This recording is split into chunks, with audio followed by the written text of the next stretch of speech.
welcome back, and today I'm going to do a highly requested how to paint a smooth base layer on your LPS customs. And forgive me, I actually have the flu at the moment, so oh well. Now the first thing you're going to need is some water, and of course, very obvious, you're going to need paint.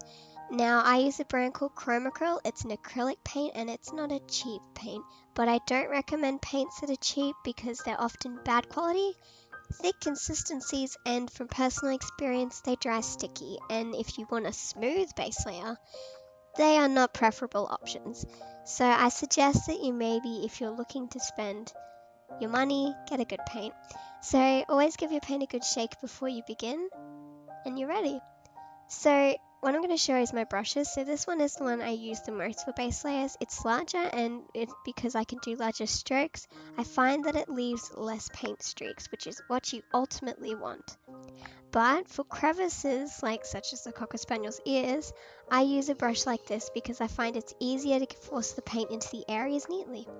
And then you have this little tiny mini brush, and it's not really much use as it's very small for a base layer, but it could get into some spots that are required. Now if your paint is too thick, add a bit of water, but not too much. You don't want it runny, you want it kind of like a medium consistency between thick and thin. Now as you can see here, I'm stroking downward, and I did this for the entire face. It's really important that you stroke in the same direction, because if you stroke everywhere, excuse me, you're more likely to leave more paint streaks visible on the custom. So you could stroke any direction. You could stroke diagonally or sideways, anyway. It just has to be the same for each part of the custom. So like on the tummy and the little feet, I stroked that way. I don't know how to describe that way, so I just call it that way. So it was all an even stroke. And then for the head, I stroke downward, of course. It is okay to change the way you stroke on different parts because it's kind of difficult sometimes to reach certain areas. By stroking a certain way, you do get paint build up.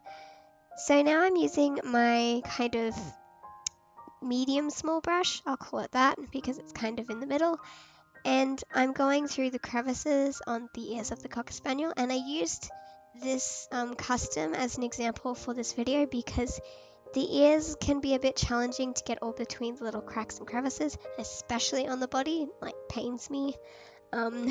So I prefer using a brush like this, and also using a larger brush. I tend to make more mess of the white base, and if you know how long it takes to paint a white base, trust me, you just do not mess a white base because it will destroy you. Now I have a custom that I did, I think back in 2014. It was one of my first commissions, and I was pretty happy with her for one of my first commissions, but one thing you can notice is that her base layer is very rough. And this wasn't because of my paint. I had a good quality paint. It was because of the direction I used to stroke in. I often used to swirl my brush, and of course it just didn't look neat.